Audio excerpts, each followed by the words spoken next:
Lewis Hamilton's move to Ferrari was supposed to be the defining story of 2025, a fairy tale ending to a legendary career, a chance to wear red and chase one more title. For months, the build-up had been about hope, legacy, and the dream of Hamilton being the man to restore Ferrari to glory. But in Baku, that story wasn't about victory.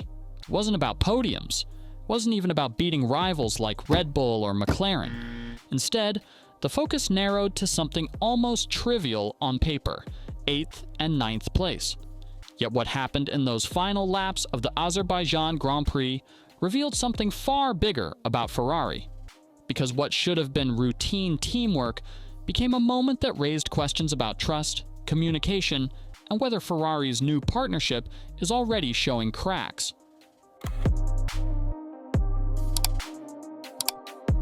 The Azerbaijan Grand Prix had already been dramatic before Ferrari's late drama unfolded.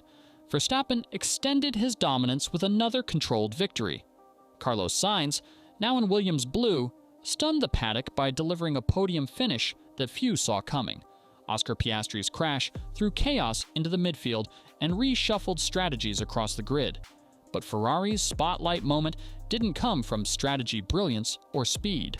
It came in the dying laps when Charles Leclerc was asked to let Hamilton through.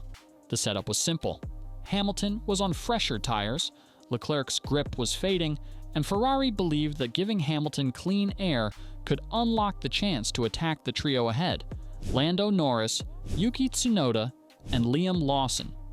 It was a decision rooted in logic. Ferrari needed points, and Hamilton looked like their best chance of gaining them. Leclerc didn't resist.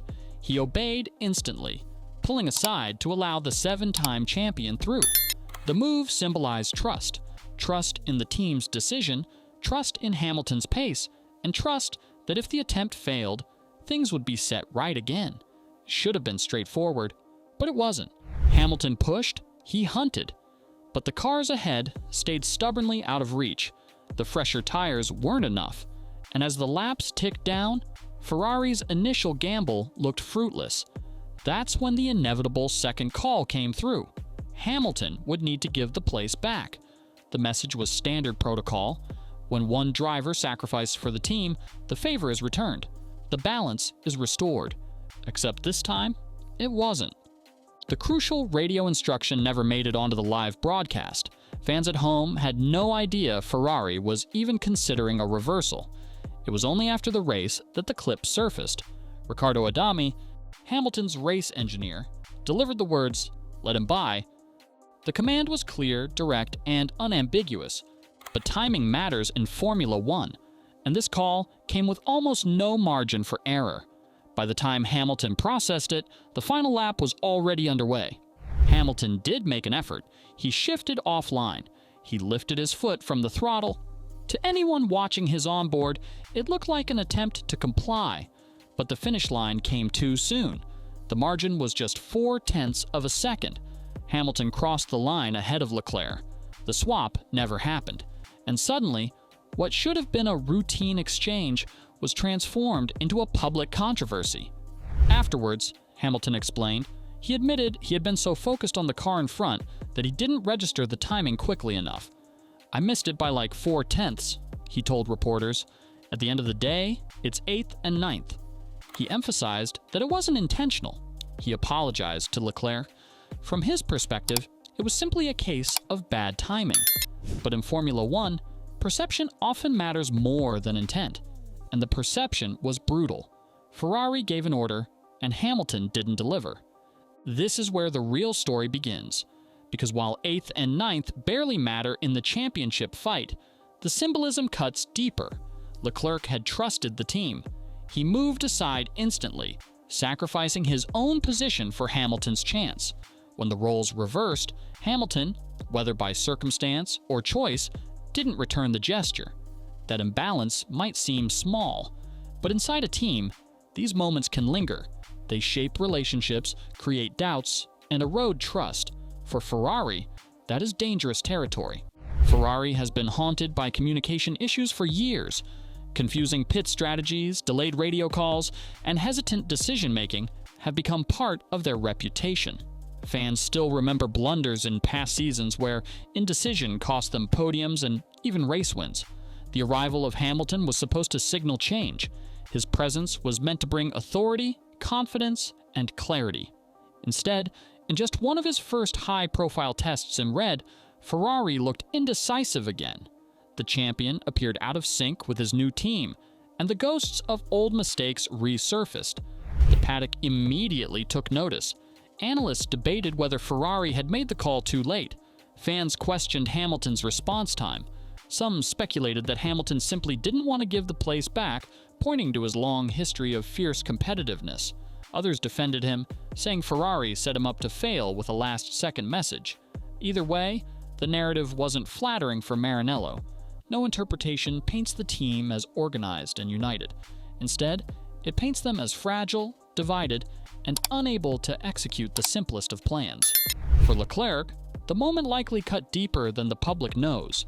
He played the role of the loyal soldier. He followed orders instantly, even when it cost him position. But when the balance was supposed to be restored, it wasn't. Intentional or not, that stings. And in a sport where driver dynamics are often fragile, that imbalance can fester. For Hamilton, it may have been nothing more than a mistake. For Leclerc, it becomes a reminder that trust is easy to give, but not always easy to receive in return. And for Ferrari, it's proof that simply adding a legend to the lineup doesn't erase the structural problems that have plagued them. Even with Hamilton's experience and leadership, Ferrari still faltered on the basics. Instead of projecting strength, they projected hesitation. Instead of unity, they looked divided. And in Formula One, those impressions are costly. The irony is that the result itself is meaningless. 1 point won't shift Ferrari's place in the standings. They aren't in a title fight with Red Bull or McLaren, but perception has power. Perception shapes how rivals view you, how drivers trust you, and how fans judge you. And the perception from Baku is that Ferrari, even with Hamilton, still doesn't have its house in order. The real danger is what happens when the stakes are higher.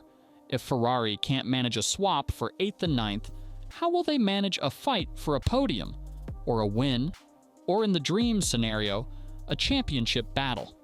History suggests that when the pressure mounts, Ferrari often cracks, and if Hamilton came to Ferrari hoping to change that, Baku suggests it won't be easy.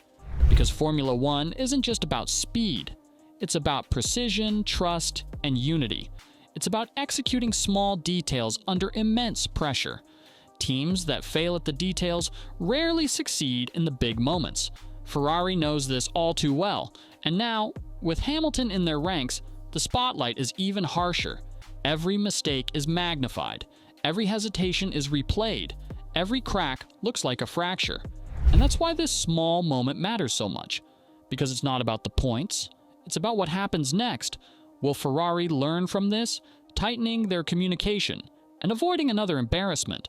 Or will it fester, growing into a rift between their star drivers? For Hamilton, the incident can be shrugged off as a misunderstanding. For Leclerc, it may already be a scar. And for Ferrari, it's a warning. Get the small things right, or the big things will never follow. So what do you think? Was Hamilton simply caught out by Ferrari's late call, or does this reveal something deeper about Ferrari's culture of indecision? Let us know your thoughts in the comments, and don't forget to check out the next video appearing on your screen. The 2025 season is only just beginning, and the battles aren't just on track, they're inside the teams themselves.